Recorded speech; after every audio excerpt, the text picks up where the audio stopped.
Today, super excited. Man, I couldn't be more thrilled to have on my brother, my old friend, and a damn good realtor, Chris Saizan.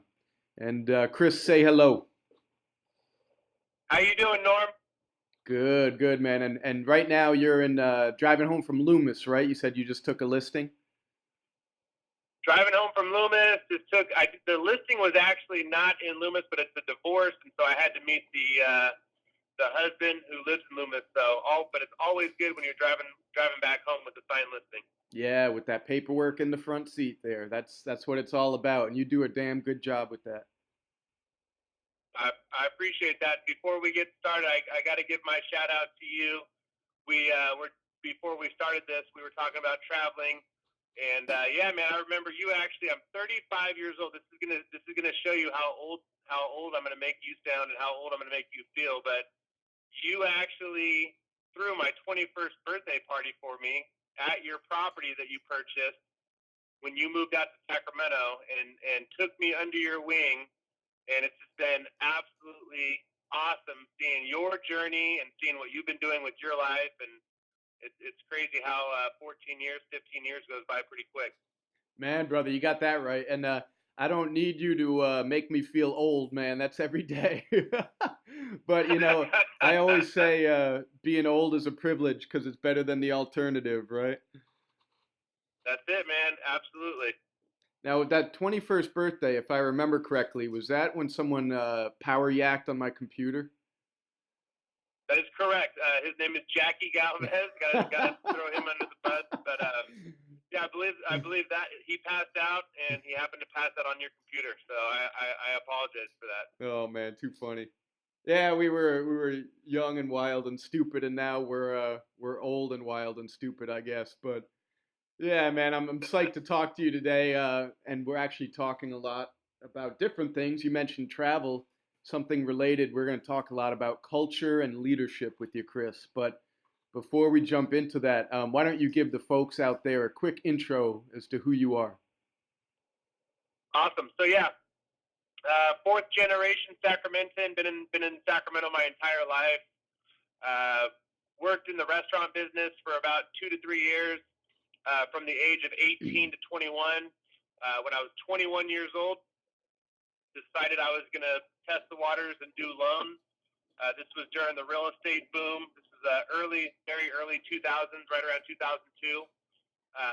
Ended up working and falling on my face with a couple of very corrupt business owners that were doing a bunch of different investments, Mm. and thought that it would be a good idea to have a mortgage brokerage on the side. So worked with those guys, fell on my face, ended up reaching out to my mom, who's been quite the real estate mogul in my area. She's been a top producing real estate agent for over 25 years.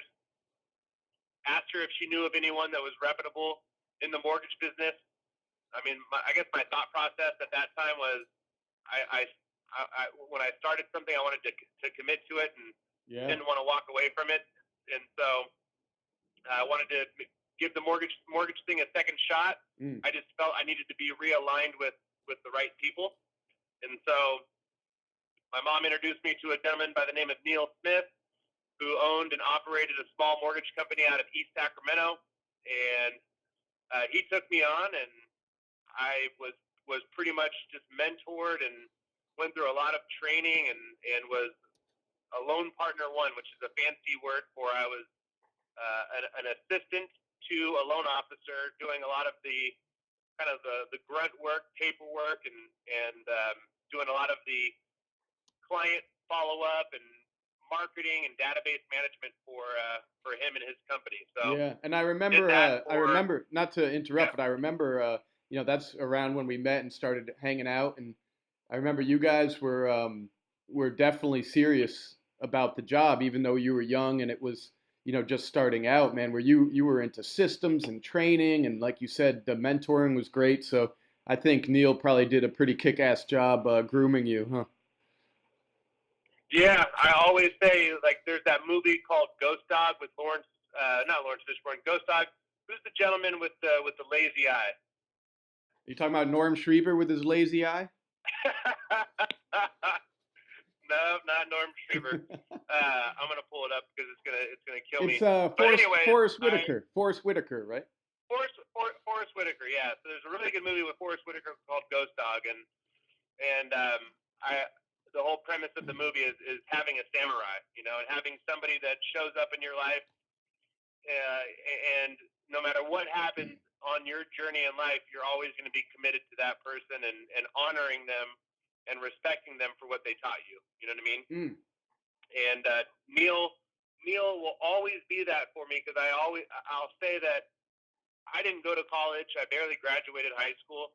I went to a continuation high school, and you know, I applaud people that, you know, get education and take it to the next level. But the 3 years that I worked with Neil, in my opinion, was like college for me. You know, he taught me what it was all about, how to run a business. You know, I got to be heavily involved in taking leadership classes and leadership trainings where he would pay thousands of dollars for me to go to those leadership courses. And this was also the start of my self-help leadership stuff with my life, where before I met Neil, I probably read 2 or 3 books in my life and knew nothing about leadership. And Neil was heavily invested in John Maxwell. Mm-hmm. That was his favorite author. And I mean, from working with Neil, we probably read over 15 John Maxwell books just in the 3 years that I worked with him. So that's awesome. Yeah, I owe a lot to him. That was without a doubt the foundation, the building blocks to my career. If I didn't have that, I definitely wouldn't be the man that I am today, and I wouldn't have the business that I'm running today. Yeah, and I mean, you turned me on to one of those leadership courses. What's that? I forget the name of it, but that weekend seminar that was really amazing. You and your mom pushed me towards that, and I was so happy that you did. Yep, that was Rapport Leadership International. Yep, absolutely. So Neil was a great mentor and place to start. And where did you go from there? Yeah, so from there, I was I don't know, I was fascinated and really sunk my teeth into the building the business, setting up systems, working with teams, because we had a team environment. It was Neil, myself, we had 2 other people on the team, and everyone had a role, and all of us were really into heavy accountability and structure and leadership and all that stuff. But overall, the mortgage business just did not do it for me. Yeah. Being in the office and not going out and mingling and being with people, which is really what excites me and fills my cup. So I started getting a little restless, and then my mom gave me a phone call, told me that my sister, who had been working for her, was going to go a different direction, and asked me if I wanted to get my real estate license and start doing real estate with her. And I ended up sitting down with Neil, talking with him about it. He thought it would be an amazing opportunity, and of course, my mom's built a pretty big business. So naturally, you know, what could turn from that is me taking over her business one day, and you know, she's been building a legacy with that. So obviously, that was in the back of my mind as well. And so yeah, got my real estate license and started working with my mom in 2005. Fantastic.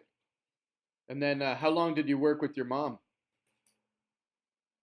So I always get a good laugh with that. And it's funny, Norm, because you and I were buddies.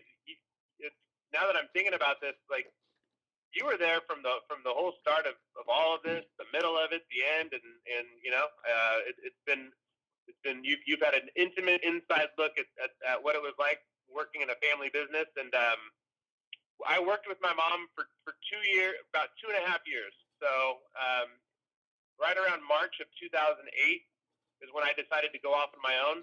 Yeah. My mom and I, we butt heads a lot.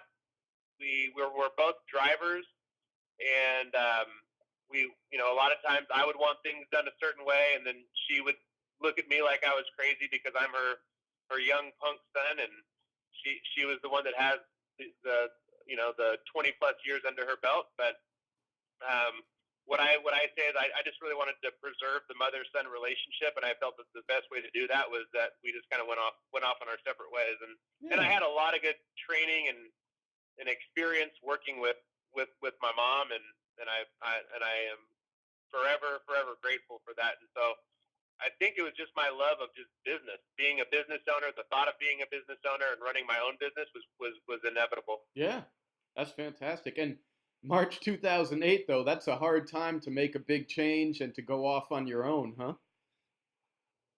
Yeah, man, absolutely. That's definitely right when the market started crashing. The market obviously did crash, and what ended up happening from that was from March of 2008 to, I don't know, February, March of 2011, I closed approximately 75 short sales. Amazing. So Amazing.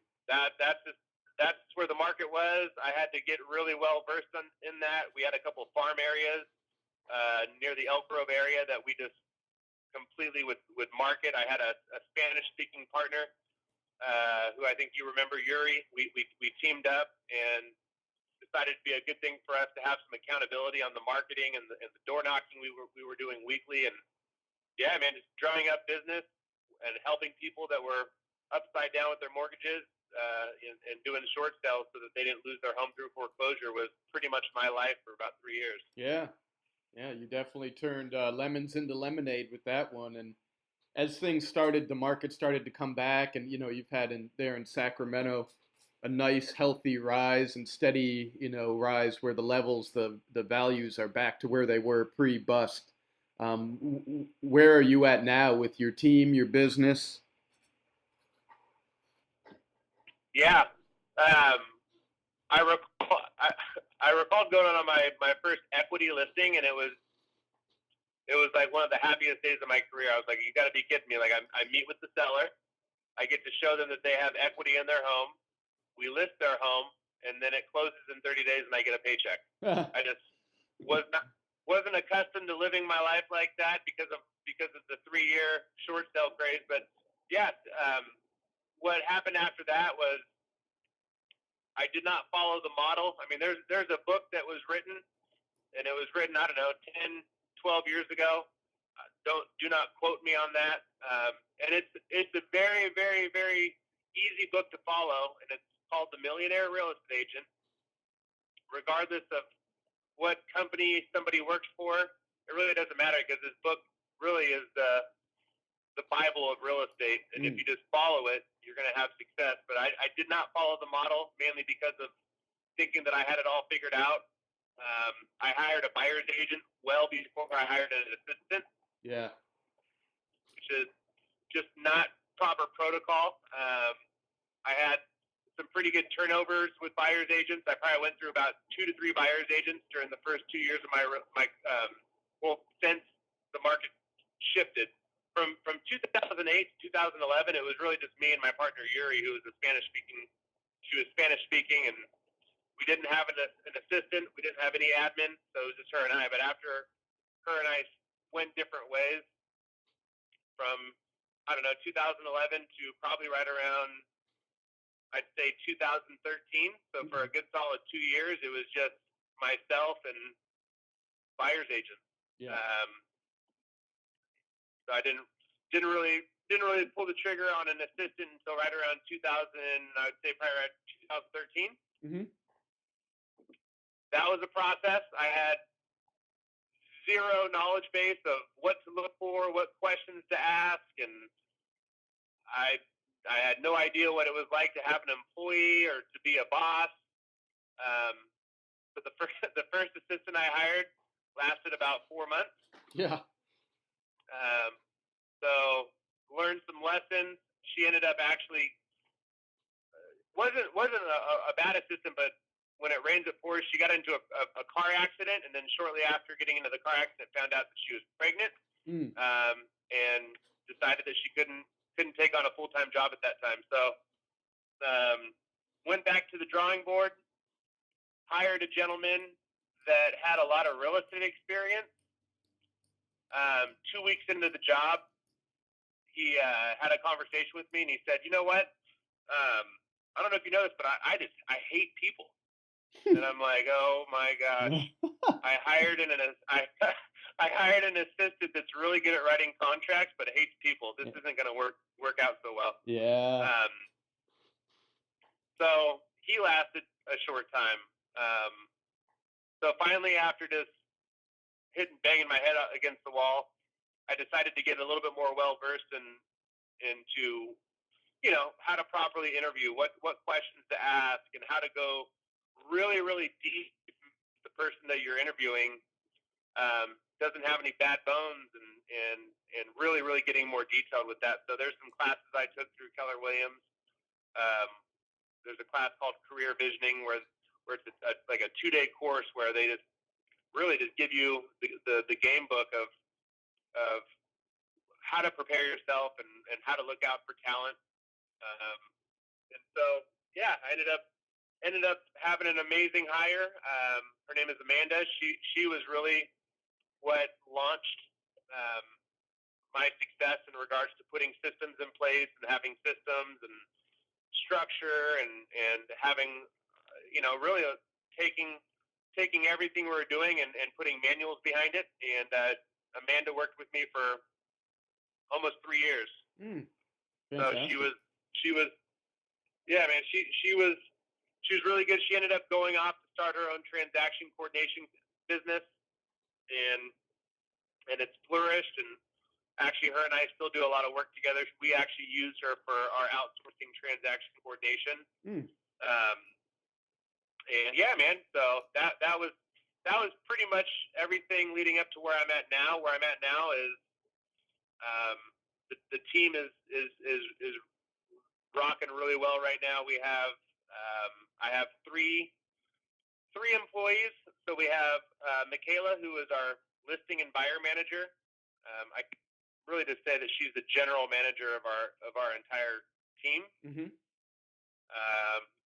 Really, she does all of the stuff that pertains to working with buyers. So she prepares offers for buyers, and she does all the listing agreements for the sellers, and literally just takes the sellers and the buyers from contract to close. And she's an incredible asset to my team. She's been with us for a little bit over 2 years. She's high talent. She comes from a real estate background. I don't know if you've heard of the Merlino's Freeze. That was like a big thing in Sacramento. That was actually her grandfather's business that he owned and operated in Sacramento for over 50 years. Oh, okay. Yeah. So, anyways, yeah. So that's Michaela. She's got that job position, and she's rocking the house. We also have Madison, who I believe you had some communication with recently. Mm-hmm. Madison is our full-time marketing and event planning assistant.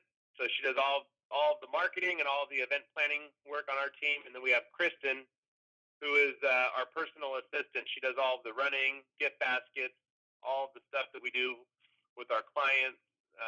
And then she does a lot of personal assistant work for myself. You have more people on the team too, right? Working in real estate. Yeah, we have three salespeople on the team. So I have a dedicated buyer's agent that runs the buyer division on my team. I have a dedicated showing agent, and that showing agent really, she assists Justin with all of the buyers on our team. So when we're working with buyers, she's the one that shows all the properties. And then I have Stephanie, who works with sellers and buyers, and she assists me with a lot of the sellers that we work with. So yeah, that's the team. Three admin and 3 salespeople. Oh, that's great. So you actually have quite an organization there. You have a pretty solid and big team. And one of the things that we talked about and why I wanted to have you on is not only are you a great leader and you've really grown into that, but also you're such a big guy on setting the culture of any business or organization, and the culture being top down really indicates the results you'll get. So why don't you tell us your definition of culture in any business or organization? Yeah, so I think I had to experience working on toxic teams. I also had to experience just being a bad boss.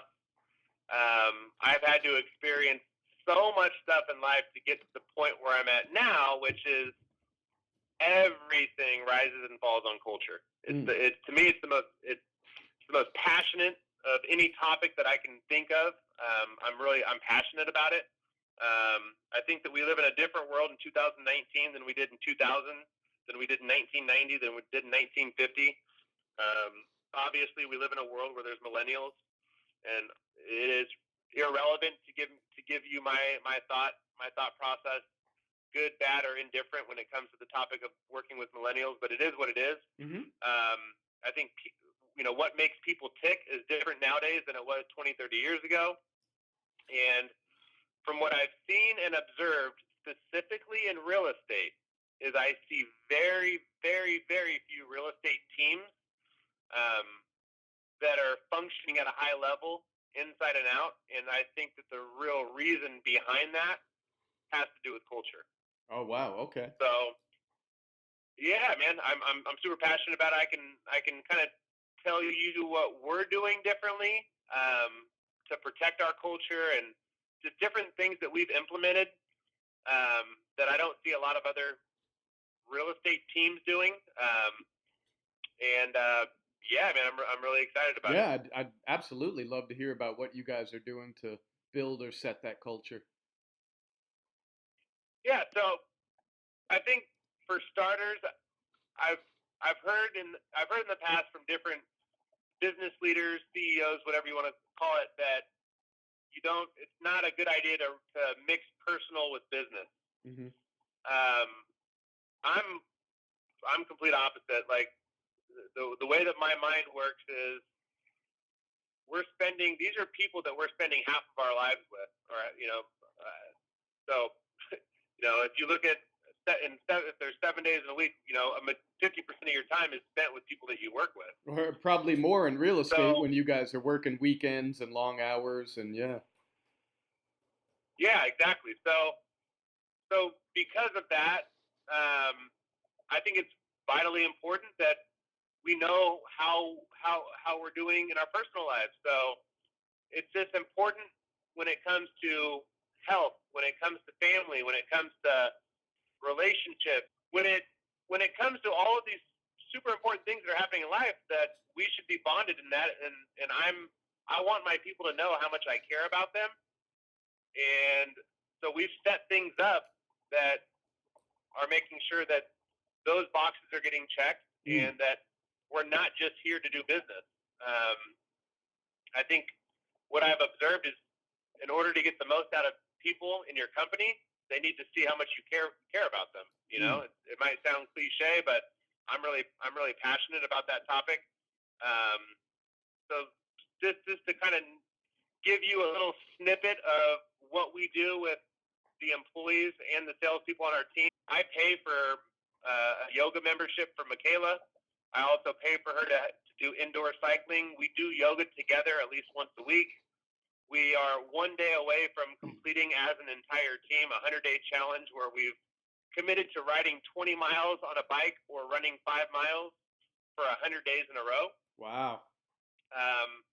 There's like multiple benefits of that challenge. Number one, it's something that we're doing together, right? We're doing it outside of work. It's bringing us closer to a family.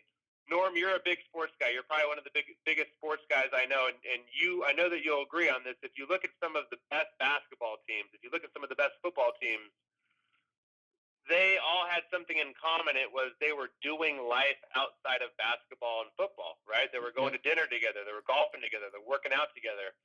I mean, if you've read up on Michael Jordan handpicked people from his teams, and he would have them train at his house on his compound. They would eat together. They would break bread together. And I'm just a firm believer that you have to have that same mentality with business. That's so interesting you said that, because while you were talking about the bike challenge and the different things you're doing, what came to mind is the Golden State Warriors, because they were some of the first, one of the first teams to really implement these modern ideas where they were doing yoga and they were monitoring sleep and they were doing, like you said, it sounds cliche, but team building or a lot of different things outside of basketball in each other's lives. They all had the talent and they were all working hard on the court, but it was that extra, the personalization and what's going on in their lives. And if your life is a mess, your business is going to be a mess, or your basketball game is going to be a mess. And so it wasn't just the surface. They were really looking at going deep into someone's life and making sure they're potential was reached and actualized. So that's the first thing I thought of. So it's interesting you brought up the sports. Yeah, man, great point. I mean, I want to work with people that I know that I want to work. This is going to sound crazy, but I'm telling you, I feel that this can exist. But I want to work with people that I know that would die for me, Yeah, right? And I want people that are working with me and for me to know that I would die for them. yeah, Um, so like for example, this 100-day challenge. I'm just going to be brutally honest. It sucks. It sucks. Having so many commitments in your life and knowing that you have to ride 20 miles on a bicycle. yeah. It also teaches us a lot about being true to our word, being accountable. I told everyone on my team that's done this 100-day challenge that more than anything, like more than, oh man, like this has been something where it's really gotten me into shape, or, this has just been, taking on cycling. Like I feel like I'm such a better cyclist now. For me, the biggest takeaway was the people on my team showed me how much I can count on them and how true they are to their word. Mm. And so, yeah, I bring that up. Yoga. One of the reasons why I'm such a big fan of yoga is, well, one, Joe Rogan talks about it all the time, and I'm a big Joe Rogan fan. And if I just feel that whatever Joe Rogan's talking about is usually pretty spot on. But He's I actually believe he's in. actually on the podcast next week. He's my guest. Yeah. I love it, dude. Well, you're gonna have to start with me and then get up to the big time with Joe. But no, like I think that there's something really beautiful and beneficial about putting yourself through a little bit of torture, a little bit of pain, right?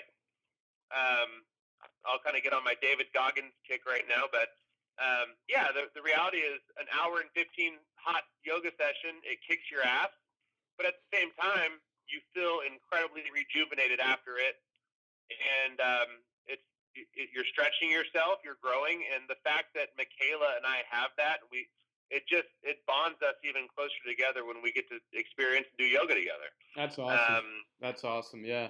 So Yeah, it's definitely with your team. It's the culture. It's not just about business. You're really diving into each other's lives, and like you said, that bonding or that glue, where you have a lot more in common, and there's really a common caring for each other, huh?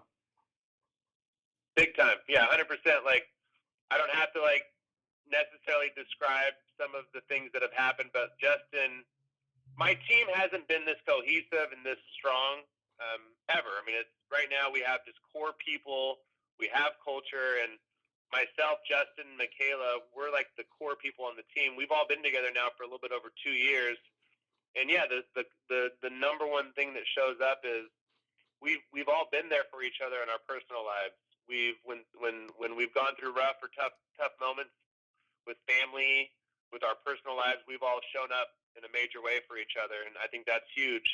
Last year, myself, Justin, and Michaela, we did 3 Spartan races together, and those things are brutal, man. And you have to train, and it took about 6 months out of our lives, and we all accomplished some pretty big feats doing those Spartan races together. That gelled us closer. And the importance, and this is going to sound like super easy, like you would think that everyone does this, but you'd be shocked. But all of us make it a commitment to have lunch and to sit down with each other at least 2 times a week. Yeah. So we're doing that. We're checking in with each other. We have very, very detailed one-on-one meetings on Mondays and Fridays every week. And that's just really all of those things that I just described to you. They really do set the tone for the culture on the team. We want to make sure that if at any time somebody comes onto the team, regardless of how talented they are, but they're not a good culture fit, they're not going to be on the team. That's so true, man. Because you could always train someone. You could always have someone read books and become better at their craft and become more technical.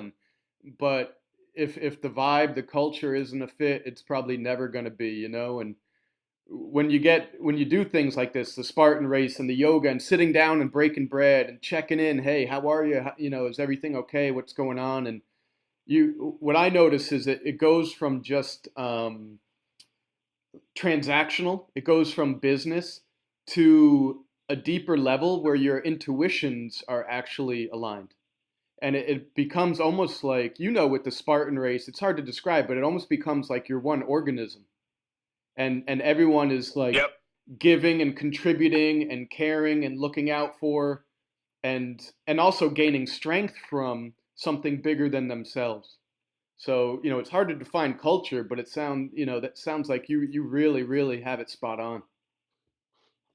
Yeah, big time. I mean, that's just really the fundamental thing that we're wanting to get from all of that too is like our yoga instructor, and I'm sure there's other people, but the gal that we take our when Michaela and I go to take yoga together, there's multiple teachers, but we always pick. Her name is Anne Marie, and she's actually the owner of Zuda, which is one of the biggest yoga spots in all of Sacramento. But one of the things that she preaches every single time is the importance of getting past your comfort zones and pushing past your fears and doing something every single day that's uncomfortable. And I've taken that motto. That's one of the reasons why we did the 100-day challenge. It's one of the reasons why we did the Spartan race. And it's crazy what comes from that, especially when you're doing it with people that you work with, because you guys get to see each other breaking boundaries and overcoming things and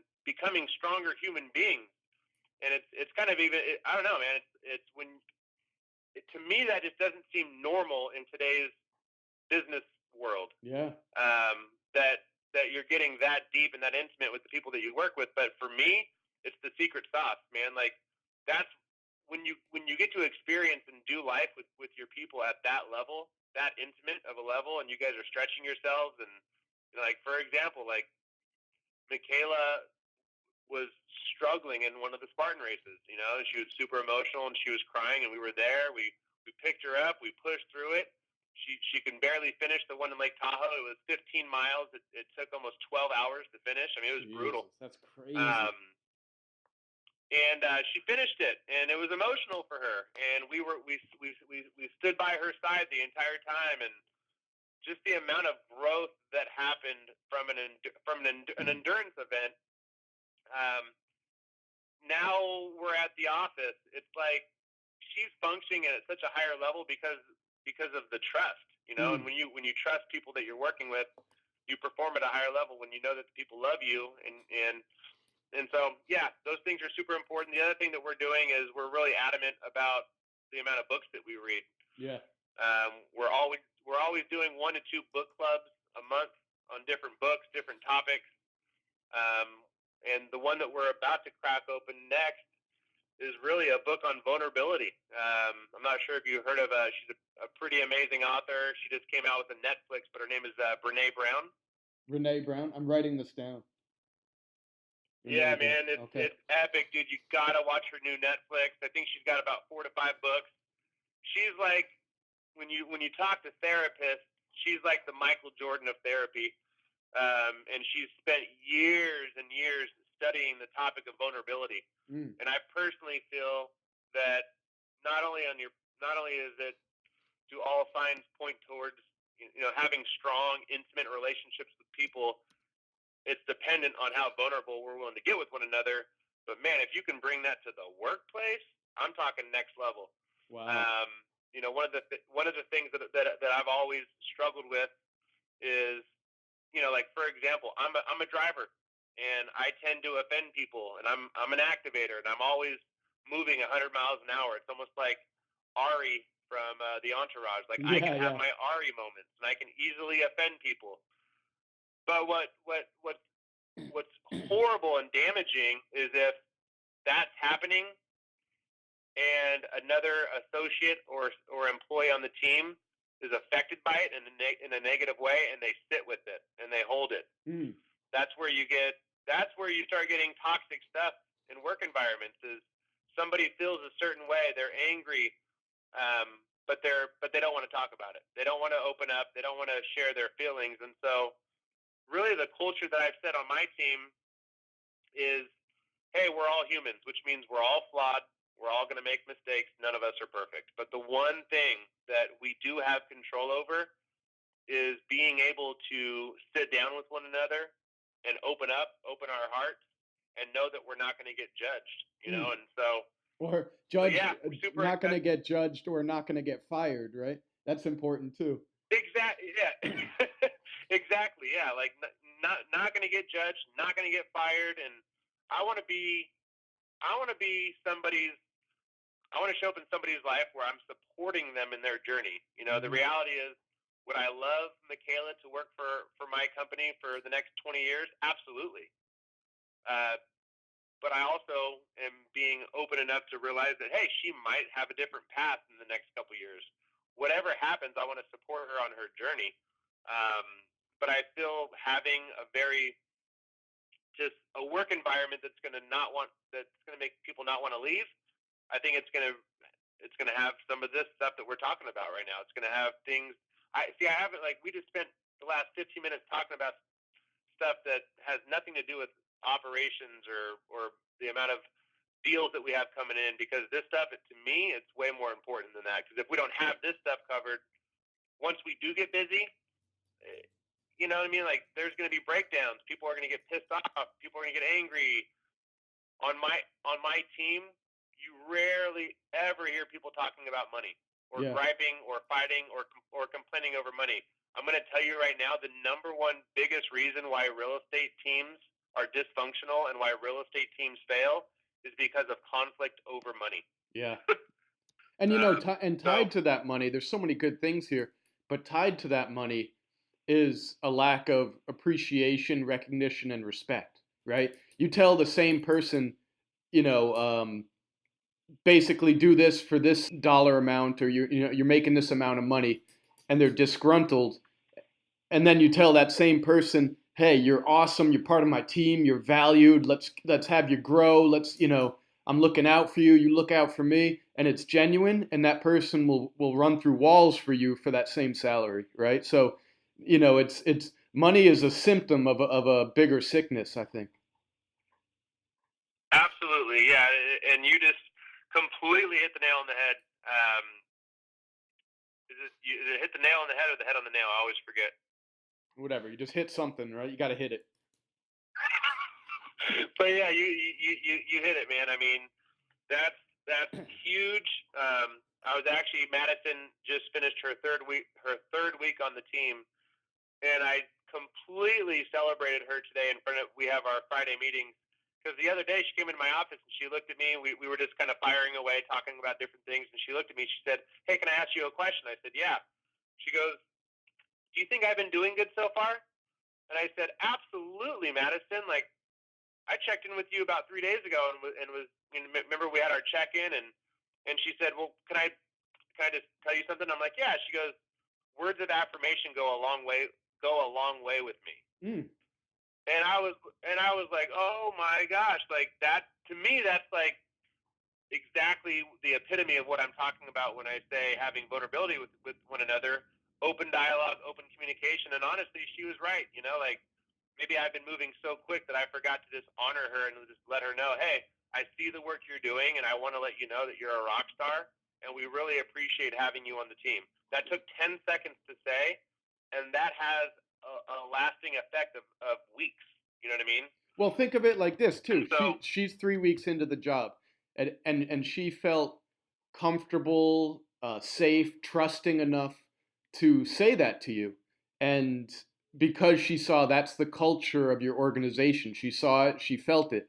She could be with another firm for 5 years, and she wouldn't have felt open enough to say that to her boss, right? So that speaks to the culture that she walked into. absolutely, yeah. And also, that's not just me. I mean, Michaela's also been a huge part of helping train her and getting her all of her onboard training, and when you set a tone, it starts trickling down to everyone on the team. I mean, this is how Justin is working with Denora, and I had a meeting with Denora. She absolutely loves Justin, and today it was Kristen, who just joined our team, who I told you about. unfortunately, she went through a really bad divorce, and it was not too long ago. We sold her house about 4 or 5 months ago. She's got 3 kids that 3 daughters, and it's been a roller coaster. Her birthday's on Sunday. Her birthday's falling on Mother's Day. So today, as a team, all of us rallied up some money and got her a dozen roses and a couple gifts, a gift card, and we surprised her with a birthday lunch. And she was emotional. She was crying today, and those are some of the things that I think are really important. They go a long way, and it's super easy, as you know, Norm. I mean, obviously, the life that you've been living for the last, I don't know, how long has it been, 10 years? Yeah, almost. Yeah. I forget, what year was it that you moved to Costa Rica? 2011. All right, so it's been good solid 8 years, but you know what it's like working in real estate. You lived it, and it's really easy to get caught up in this industry. I'm sure it's easy to get caught up in other industries, but because this is the profession that I've been working for the past 15 years, it's so easy to get caught up in being busy, making money, and not taking the time to do all the other life stuff. So I'm not perfect, definitely not the smartest guy in the room, but I will say that this is the topic that I'm really passionate about, because I feel without a good culture, you're going to have people coming and going. You're going to have turnover. You're going to have toxic environment. You're going to have people talking behind each other's backs. And, that's just not something that I want. And I know that I want to be adding value to other people. And I want to be that person in someone's life where, I'm showing up in the form of love. And I think you get there from having a good That's culture, amazing, for sure. man. That's amazing. And yeah, I mean, you think about, I think about your employees now, and I've met one or two of them, but I don't really know them. But they're probably excited to go to work as much as anyone could be excited to go to work. But like we said, you spend not even 50% of your time, you spend probably more than that at work, your waking hours. And so to have those good relationships and to go into some place where you feel supportive, you could be yourself, you don't have to fake this bullshit business persona. Our lives are all a mess. It's like trying to keep the chaos at bay. So they probably feel like when they're at work, they actually get ahead personally. They get, there's healing. They get recharged instead of just depleted. I bet that has actually a huge effect on not only your business, but your clients probably notice it, see it, and feel the effect. So if you can think from a client mindset, how do you think they perceive this culture? Yeah, absolutely. I think you bring up a really good point. I think they see it and they feel it. Absolutely. I mean, I've gone to businesses, I've gone to restaurants where you just have someone that that they are not happy, and immediately, like I've walked into a restaurant and maybe that server's having a bad day, and who knows? I mean, they can be having a bad day for various reasons, but yeah, it's something that's off-putting, and with our team, it is true, man. We're all super excited to be doing what we're doing, and I feel that the clients do see that, and they do experience it, and they feel it, and that's what we're working so hard to provide is, we've talked about, what do we want to provide, and we want to provide an experience for our clients. We want to provide a Ritz-Carlton experience that's one of a kind, where we take them from start to finish, and the communication and the hand-holding is second to none, and we roll out the red carpet. And the only way we can do that is if we're all, really healthy, mentally, physically, spiritually, and emotionally. So, yeah, I think it's a great point, and I 100% feel that the clients do see that, and they enjoy it. Yeah, and it's such a relationship business, like you hit on. But to be genuine and to have that genuine, authentic empathy for people, where it's not like sign on the bottom line here, okay, we're gonna throw a sign in your yard and do a great job, but it's actually like, hey, who are you? Where are you in life? What do you really need? How will this help you? How will this help your family? Let's be friends and clients, for life. I'm in your camp. Something like that. building those relationships over time and providing trust to the clients. That's stuff that goes a lot further than the contract. So you've become very adept at that, and not to be patronizing, but damn proud of you, man, for what you're doing. No, I appreciate it, man. And it's one of those things of, I think one of the keys to success is really taking control of my ego and my pride. The Mm. older I've gotten, the more I've worked to harness that. I'm probably not gonna get this quote right, but I was listening to Gary Vaynerchuk, and he was just talking about hiring people, and he's like, you know, when business owners, when their egos get involved, there's a lot of people that think that they're really good at hiring people, and it's impossible, just because when you hire someone, regardless of how good they show up on paper, it's at the end of the day, it truly is a guessing game, Yeah. because you're not gonna really fully get to experience and feel what that person's like until they're months into working with you and your company and your organization. Yeah. Um, what takes some knowledge is knowing when to let go of someone, Yeah. and especially if you know you can have somebody that is super high talent, but if they're not a good culture fit, how fast are you going to fire them? And I I And love I've Gary V Yeah, too, and I've heard the same like quotes, or like on YouTube I watch something and he says, he's like, I hire people all the time just based on gut, intuition, the vibe, which is culture, right? He thinks they're going to be a good culture fit, and he knows he could train up the rest of the technical stuff. He goes, I hire people off the street all the time. Hey, you want a job? You're hired. Get in the car. But then he's like, I'm not afraid to fire someone too if they're not pulling their weight, if I made a mistake. So yeah, it's definitely both ways. absolutely, yeah. And so, yeah, so I just mentioned some of the ego and some of the pride. I know that my even getting closer in my spiritual walk and my faith, as I can see the benefits in that, because it's taking the spotlight off of me and it's putting the spotlight onto other people. And I feel that when when I just see benefits of what's happening in my career, when I'm living my life like that, when I'm more selfless, when I'm more self-aware of myself, my actions, why I say certain things the way I say them, why I do things the way I do them. And when I focus on that, and I put my focus on others and how I can help others before I help myself, I think that the benefits are endless, man. And so, that's definitely been a key for the success that we're having on a whole. That's for sure. And that's, I want to stop there for a second and talk a couple minutes about that, the whole ego thing, because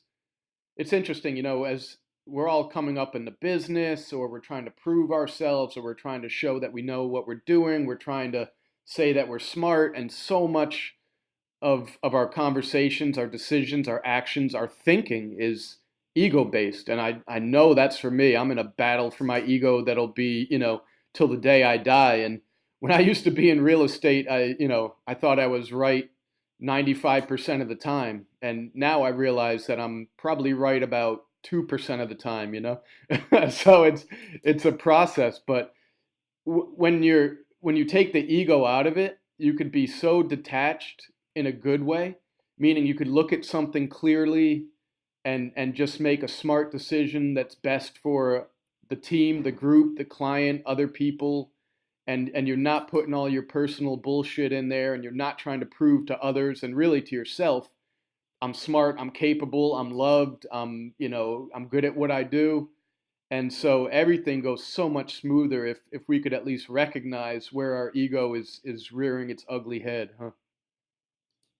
100%, man. Like, literally, that is that is everything what you just touched on, and it's taken me a lot longer to learn it, but I'm glad that I'm finally learning it. Another part of harnessing the ego is, I'm constantly raising my hand up and saying, "Hey, I messed up here. I'm Yeah. I'm wrong. I failed." I look at how I was showing up in my 20s.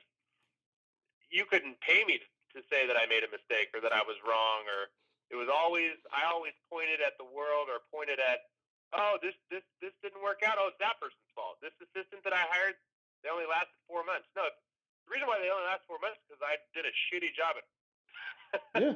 at hiring the right person or creating the correct atmosphere for them being. But yeah, I mean, this ego's a trip, man, and especially when you're in environments where we're blessed enough to be making the incomes that we're making.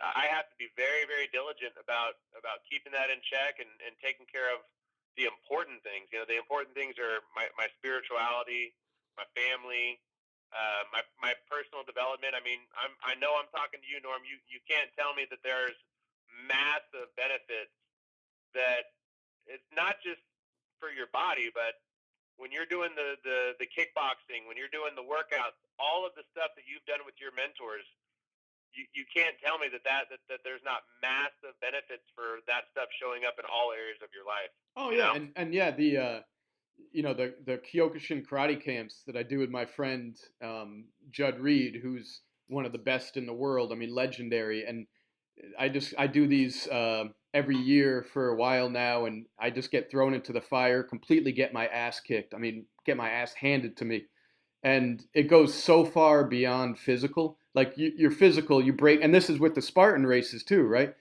No matter how much you Yep. trained, you have to train, but you break down very quickly, and your mind starts saying, "Stop, stop, stop! I can't," and you have to push past that, and pushing past that, and not believing, not listening to your mind, getting out of your comfort zone you mentioned earlier, and just keep going based on spirit or belief or faith or those around you. I mean, that's where the growth happens. So that's a wonderful part of the process. So everything you just said, that's what I want my business model to be. I know Mm. that sounds super crazy, and I have so many people out here that are like I've been talking to people and they're like, so let me get this straight. Like your real estate model for your team is you want to like torture your team. Like why are you making people on your team ride 20 miles on a bike for 100 days in a row? You know, why are you guys doing Spartan races? Why are you, it's like, well, first of all, I'm not making them do anything, right? But I'm fascinated, like so fascinated with what you said about at some point when we were doing the Spartan races or when you were doing the karate stuff, which I know you still are, but dude, the shit is it's hell, and that little voice in our mind does tell us we need to stop, right? Like you guys, every like every workout before, during, in between, everything says quit. Everything says I don't want to do this. I can't do this. Where's the back door? How could I get out of this? And man, to summon the strength just to keep going. I mean, the secret to success is don't quit, right? Just keep going no matter when all these little voices or conditions or circumstances or anything in your life, just don't quit. And so I right? mean, there's a lot of, you're teaching your people to be damn comfortable being uncomfortable. And That's it. that's going to serve them so well, not only in business, but in their lives, man. Absolutely. I mean, I think that is everything. That's why I'm a big David Goggins fan. I mean, it sounds like you've been living it for a while. I mean, not just physically, but I mean, you can't tell me that it's not a little uncomfortable at times living in the Philippines, away from all of the comforts that we have here in the States. Like I got everything within 2 blocks from me, everything I need. It's comfortable out here, man. But I know that when you stretch yourself, there's so many benefits that come from it. And it's actually sad to me that there's people that are walking the face of this earth that won't ever get to that point because they want to stay in their comfort zones. Yeah, yeah, That's the culture that I've set too. If we're going back to culture, like those people don't have a place on my team. yeah. I want to be with people that are willing to stretch themselves because ultimately, now we'll relate it back to real estate. We closed 70 deals last year as a team. This year, our goal is to close 110 real estate transactions. Mm. Well, the average agent closes about 8 deals a year. So here's the reality: to close 110 deals as a team, it's going to be a lot of work. It's going to be a lot of grinding. It's going to be a lot of doing shit that you just do not want to do. It's going to be I'm working till 8 p.m. when I was supposed to be working till 5. So if we're setting, setting the foundation with doing a lot of uncomfortable stuff outside of work. Like, here's the reality. Doing real estate's a hell of a lot easier than cycling 20 miles a day for 100 days in a row. Doing real estate's a lot easier than doing an hour and 15-minute hot yoga session. And a lot of other things. But, that's kind of where some of the reason why we're doing this. And the other thing is this. Making money is one thing, but health is another, and we fully support that on a team. All of us, are big fans of eating healthy, working out, exercising. These are things that I value tremendously. I'm not saying that it's a requirement to work on the team that you have to do all those things, but people will see very quickly when they join our team that this is what we're all doing. You know what I mean? And these are all things that we do together. So, I think they go hand in hand for sure. Oh, it's amazing. You're bringing out the best in them and yourself, man. So it's incredible stuff. I love it. And I can't wait to, as I'm editing this podcast or going back and pulling parts out and making fun little quotes and graphics and stuff to accompany it, man, I really can't wait to listen to this again. But I wanted to, I know I've taken a ton of your time. I wanted to wrap up with 3 fun questions. I got two of them. 2 of them are special for you, and one I ask all my guests. So, first fun question: top 3 hip hop albums of all time. Go. Oh my gosh! Okay, we'll go Gangstar Full Clip. What you know about Gangstar? You're too young for that. Man, I know that you're 67 years old, but no, I listen to Gangstar too. So we'll go Gangstar Full Clip. We'll go Dr. Dre, The Chronic. Nice. And, because I'm from California, and you have to say Dr. Dre, The Chronic. And then we'll probably say KRS-One. And I don't know what album, but I mean, in my humble opinion, KRS-One's going to have to be in the top 3 of any hip hop discussion ever. Sick. Yeah, he's the James Brown of hip hop, like I call him. Sick. Good answers, man. You got an old soul with 2 out of 3 on that, and you hit it right with Dr. Dre's The Chronic, because that completely changed music. Absolutely, man. You tell me that you saw the HBO special that they released, I think, about a year ago with Dr. Dre. Have you seen that? Yeah, with Jimmy Levine or something, right? Was it mostly about him? Jimmy Levine. Yeah, Levine, for sure. yeah. That was a good one. Yeah, it was awesome, man. All right, here's question number 2. When is there going to be Chris Saizan's first book? When is that going to be released? You're crazy for asking that question. I'm not sure, but I'll just tell you this. When I come out to travel and hang out with you for 2 weeks in the Philippines, in addition to you taking me to nice islands, I expect to get my ass handed to me on some workouts. Of course. Right? Yep. So that's happening. And then I'll say this. I never ever thought or had it in my brain to ever write a book, but because you asked the question, why don't I say that when we're in the Philippines, we can have that discussion of what that looks like and what that's been like for you? Because I mean, obviously you've been the author of many books, and yeah, that's my answer to it, man. I would say let's have a discussion about it when I'm in the Philippines with you.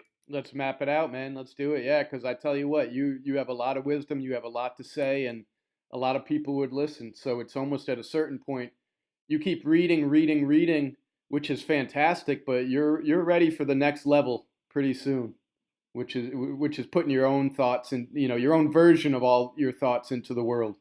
So, last question: what would you tell Kris Saizan 15 years ago? What advice would you give yourself?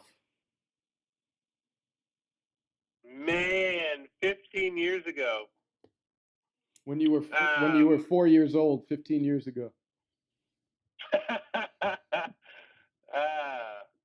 I would say that the 5 people that you surround yourself with will heavily determine the outcome of your life. Not to say that I didn't have some really good friends when I was 20 years old, but I'd say that now, looking back and just where I'm at in my life now, man, my circle has gotten much smaller, man. As my buddy Armando would say, I don't really have a lot of room on my team right now, just because of how intimate and how small I keep it, and just realizing that the importance of having healthy relationships and people that push you instead of taking away from you. You know, I think it's a rare thing to have friends and mentors that are in your life that are truly supporting you and rooting for you and cheering you on and not being haters. And so, yeah, I would just say that, man. I would say be very cautious of who I was spending my time with. Beautiful. Well said, man. And yeah, wonderful podcast. Great spending an hour with you here, a little over an hour. And for those people listening in Sacramento or anyone out there, how would they get in touch with you if they want to ask a question, say hi, hate mail, or to buy or sell a home? I love it. They can reach me on my personal cell phone, so 916-459-0246, or check out my website at KrisSaizan.com, or they can email me at chris@KrisSaizan.com. And the last name is spelled Saizan. Awesome. Kris Saizan, thank you so much, brother. I appreciate it. I can't wait to get this podcast out there into the world, and I'll see you soon, whether it's California or the Philippines. Right on, Norm. I love you, brother. Love you too, man. Take care.